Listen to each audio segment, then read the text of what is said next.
Hi, this is Holly from the Sweet Simple Things, and welcome to my channel where we make healthy and nourishing recipes the whole family will love. Make sure you hit subscribe to see all the latest recipes. Today I'm going to show you how I make my 100% whole wheat sourdough bagels. This is one of my family's favorite recipes. You can get the full recipe in the link in the description, but I'm adding some hard white wheat whole grain flour to the bowl. A little bit of diastatic malt powder, which is optional. You don't have to use that, but I'm using it to just speed my fermentation up a bit. Some salt, 100 grams of sourdough discard. Active starter's fine too.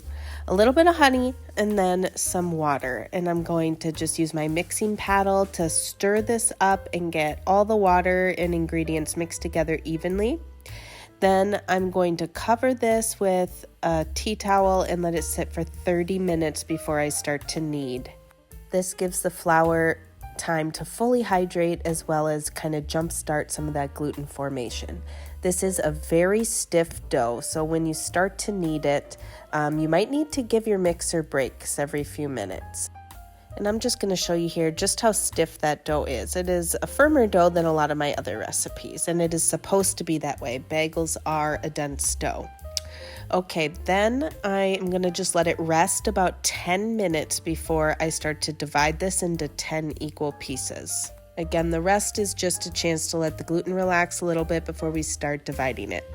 So I like to use a food scale because I like to make my portions pretty equal, but you don't have to. You can do it by eye if you'd like.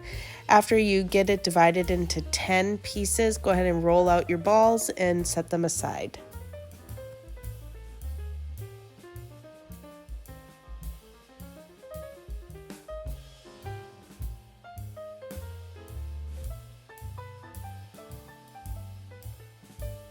Okay, the next part is shaping these into bagels. Pinch out a hole in the middle and then just work your hands around. I like to make the hole a little bit bigger, exaggerated, just because as these bagels rise, the holes will fill in a little bit. So I just make them a little bit bigger like that.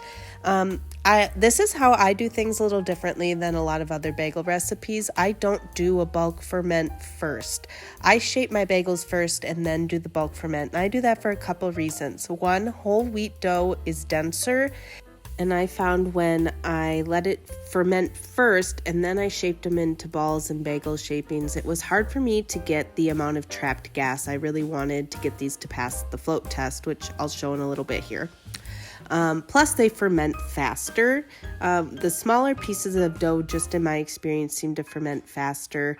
And the last reason why I like to do this is because it makes the timing of this recipe so much more flexible. If I want to go to bed and they're not quite done fermenting, even if they're not done fermenting, I can put them in the fridge and then pull them out in the morning to finish fermenting when they're already shaped, and it's just so much more simple.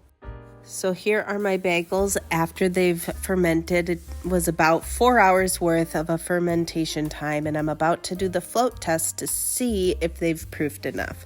So I'll show you here what that is. You're just going to take a small bowl and fill it with water, grab one of your bagels, and see if it floats.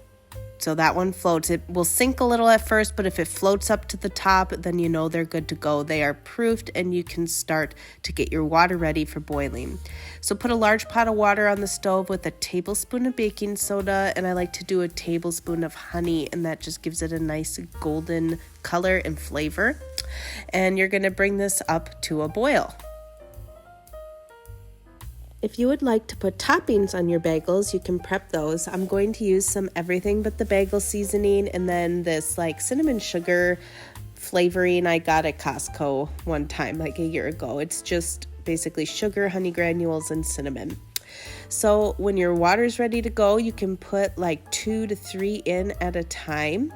And I like to boil them about 1 to 2 minutes per side, and then use a spoon or some tongs to flip them halfway through just to make sure that both sides are boiled evenly.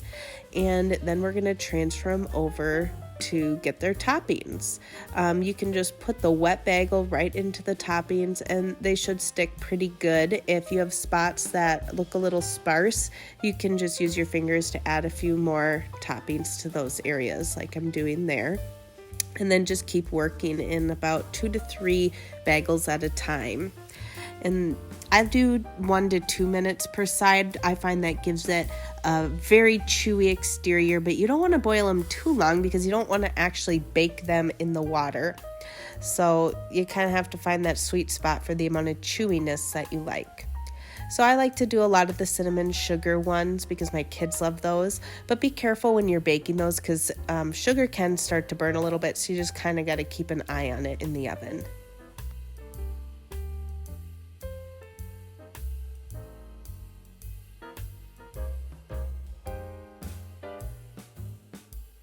Okay, we're going to bake these at 400 degrees for 20 minutes.